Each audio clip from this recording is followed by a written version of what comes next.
Welcome back. You're watching Road to Success, the key to your next level in business. Our expert is Godfrey Gichuki of the African Academy of Education and Research. Thank you so much for joining us. Thank you. We had the pleasure of meeting a young entrepreneur who has actually transited from being a pharmacist into an entrepreneur. He's actually started a medical plaza. What was interesting about him is actually he took his skills of being a technician, a pharmacist, into starting this wonderful plaza in Clelesham. The question is, how do you transit from being a technician into an entrepreneur? It's more or less a mindset issue here because a lot of people go into business. They go into business largely in the areas where they are good. They have technical skills. So a pharmacist will start a pharmacy, a mechanic will start a garage, a hairstylist will prefer to do a salon. And so people are attracted to certain businesses because of their technical skills, and that's a very good place to start. But the challenge is how to transition from being the technician to now being the entrepreneur that you ought to be. Who is an entrepreneur? An entrepreneur is the person who really creates the business, the solution. The entrepreneur is the guy who sees a problem, he develops the idea of how to solve that problem, and profitably. Because you have the skills as a technician. He's a pharmacist, he's called Dr. Paul Moniki. Do you need some sort of skills to be an entrepreneur?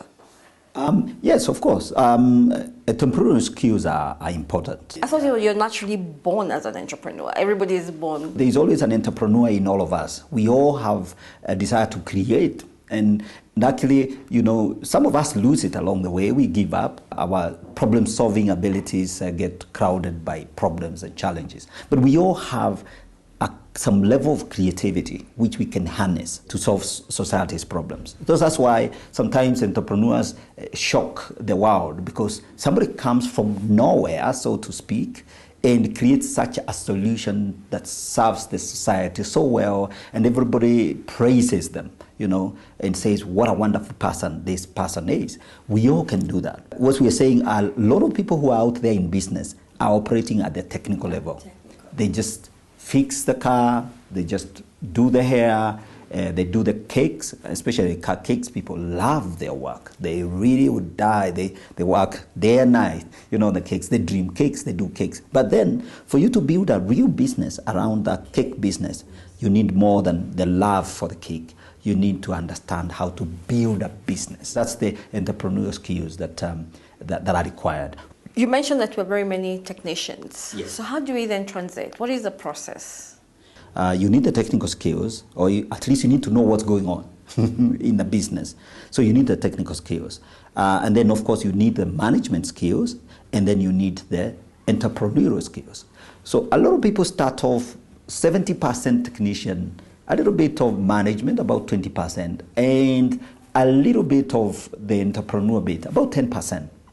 But the real successful business is the one where the person who is the creator of that business realigns themselves so that they do more of the entrepreneurial bit, the creation bit, the creating bit, the refining of the business model more than the technical, because you can hire technicians. Thank you so much, Godfrey. Really, that's such powerful information to know how to transit from being a technical or a technician to being entrepreneurial business owners. However, before you go, we have the question of the week, which is from Lorna.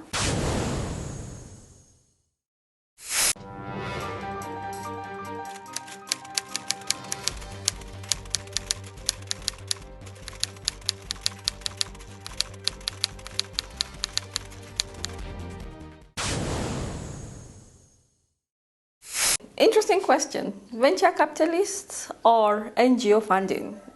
And I'm sure a lot of people are looking for money. That's a good question from Lorna. And a lot of people are looking for money to fund their businesses. And indeed, that's really an area of great need for most startups, most small businesses. Venture capitalists are difficult to deal with, especially if you don't know what you're doing, because they are in it for money. Because they give you the money with strings attached. But angel funders, the NGOs, your friend, your charmer, it's very friendly. They'll give you money and they'll let you do what you need to do with that money. All they require is you to repay the money they have given you, within the period that you've agreed. But they don't put conditions on it. So which is really easier for the small business. Of course, once you grow your business and you're very huge and you're looking for very, very big money, that's when you can call in venture capitalists. But you also need to be very careful who you partner with and what sort of engagement you go into, because you don't want somebody to take over your business, your dream. Apart from the Chama, the circles, obviously the other funds, the women funds, the Wezo funds, and all the other government initiatives in terms of funding small businesses. These are funds that are easy to get. I mean, you just need to approach the funders and put in the paperwork that they require. And if your business is reasonably formalized, you'll find it's not very difficult to get the funding that you need. And that's money that is given by people who really want to support you and they want to see you succeed. And so that's really a very good option for people like Lorna. Thank you so much, Godfrey. I'm sure that's such valuable information, not only for Lorna, yes, for anybody else who requires funding. Right. Thank you. Welcome. Thank you for watching Road to Success, the key to your next level in business. Remember, do not be afraid to give up the good to go for the great. Have a blessed week.